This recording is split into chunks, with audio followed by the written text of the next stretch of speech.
to Supernanny Jo Frost. Hello friends, and welcome to my channel. For the latest news update, please subscribe the channel and press the bell icon. When a commenter asked for her opinion on physical discipline, Frost said she sees no justification for using a hand, belt, or paddle on a child. It's not necessary, it's not effective, it doesn't teach the child, and all it does is damage the relationships in the long run, she said.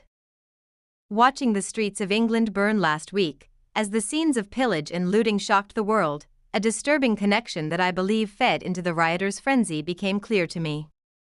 With hooded youths in pitched battles with police, all reason gone and high on destruction, I felt for a moment as if we had stumbled into a real-life violent video game of the kind that so many of those involved are addicted to. Research shows that within 15 minutes of playing one of these games, young men become highly aggressive and lack empathy in normal situations. It is not too fanciful to suggest it's a short step from being immersed in this warlike world to taking that nightmare mindset onto the streets with all the consequences of anarchy and violence we saw rip apart cities. With the Prime Minister, police and media, as well as everyone in the country debating what caused this toxic legacy, it would be foolish to suggest there are easy answers, but I believe there are steps we must implement if we are to avoid descending further into darkness. I have spent the past decade going into the homes of parents who have lost control of their children to give no-nonsense advice on where I believe they have all made mistakes and how as a family they can come together again. Many of these children might, under different circumstances, have been the kind of masked teenagers we saw carrying trainers out of looted shops. It's too easy to blame increasing divorce statistics and single mothers who are frightened of their own children, the breakdown of authority in schools, or the failure to enforce our drug laws. All of these play a part, but in many ways we are all responsible. Don't misunderstand me. As anyone who has watched my Channel 4 television program Extreme Parenting will know, I believe in taking a strong hand with parents and children who have broken apart and failed their responsibilities. It's been said that we have spent the past 20 years convincing our youth their opinions matter more than anyone else's, that there has been too much talk about their rights, not their responsibilities, that people think the government is responsible for their children, and this has contributed to parents losing authority. Say the opinions of the young do matter. Being heard is incredibly important. It's a vital part of building self-esteem, of being a worthy human being, of feeling they can make a valuable contribution to society, and ultimately of being accountable. When I visit a family and the mom and dad tell me their 7-year-old child has broken the doors down and gone out into the streets, I look at what's making that child override the parent's authority. I look at what has broken down the relationship, and there is always hurt and pain. Go back to basics. I ask the parents what nurturing their child needs that they're not giving it. The number of young boys and girls who are not given the time to be heard, to work through problems with their parents, is shocking. Sometimes for understandable reasons, such as parents struggling to keep their heads above water. But I have discovered that even a small amount of consistent time doing things together makes a huge impact on a child's feeling of support. Some have said fathers should take their hand to unruly children. I do not believe this. What children learn from this is that when you become angry, you hit out. This is a dangerous emotional response to carry with them into adulthood and does not teach them respect. Other parents I have helped feel that if they discipline their children they will lose their love, but we must imbue in them the understanding that being a parent carries responsibilities. If we do that, we can convince children they must have responsibility for their actions as well. 11-year-old doing out on the streets looting? That child should be electronically tagged and given a curfew. Youths hate being electronically tagged.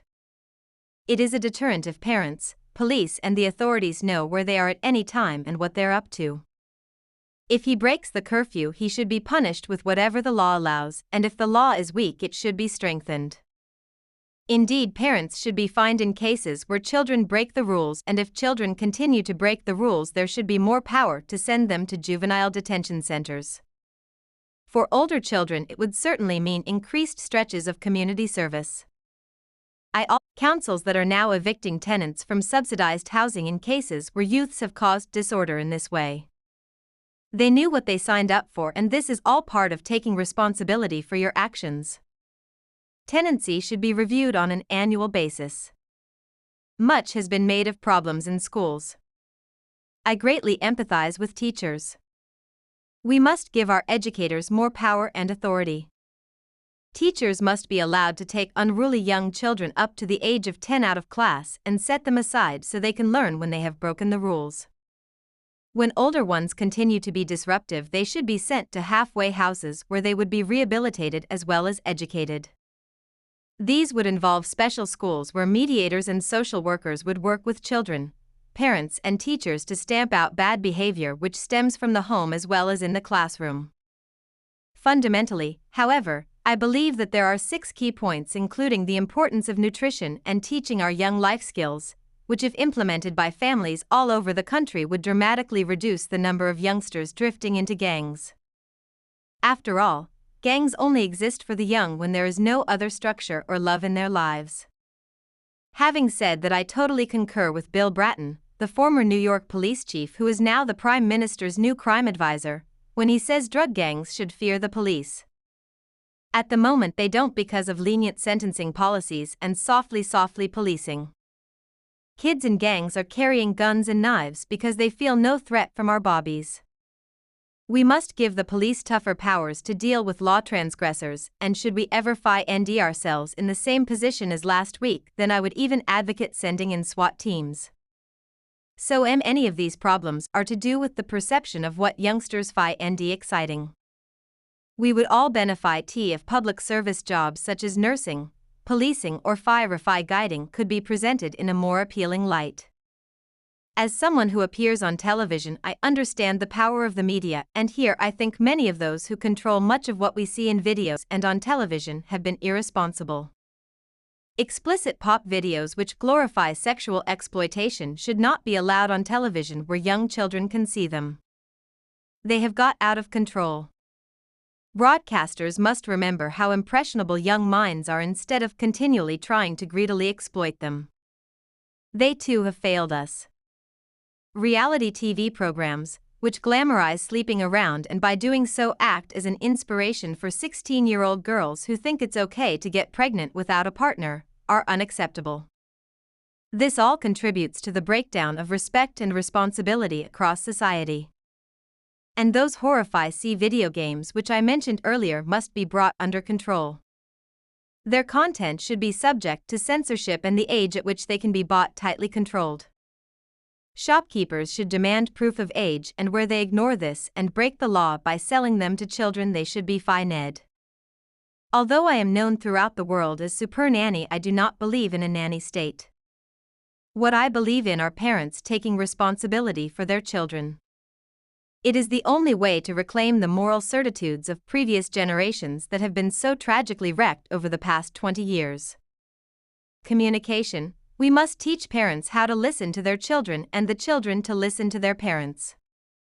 This is about talking, valediction and response. Interaction, playing together, reading together, having activities together, having fun and being creative together. Nutrition, learning the value of a healthy diet, not simply junk food. Parenting expert Jo Frost, who you may know better as the Super Nanny from the hit TV show by the same name, is turning her attention away from misbehaving kids and instead focusing on parents who have latched onto a problematic social media trend. And she's not mincing words. On Instagram saying, "Stop scaring your children. Enough. Dressing up like Grinch and then putting it on your social media. It's disgusting." Because videos of parents doing just that are going viral across social media platforms. We'd link to some here for context, but we don't want to give them more views, nor get a scolding from the Super Nanny, who had strong points in her lengthy caption. What kind of a parent are you? No, seriously? It is totally unacceptable, she wrote. Take your videos down now. I'm appalled to see so many frightened little faces. You find amusement in scaring the living daylight out of your young children just so you can gain likes or financial reward? She continued before explaining that scared little kids will now have to hesitantly decide whether their caregiver is a safe, trusted parent.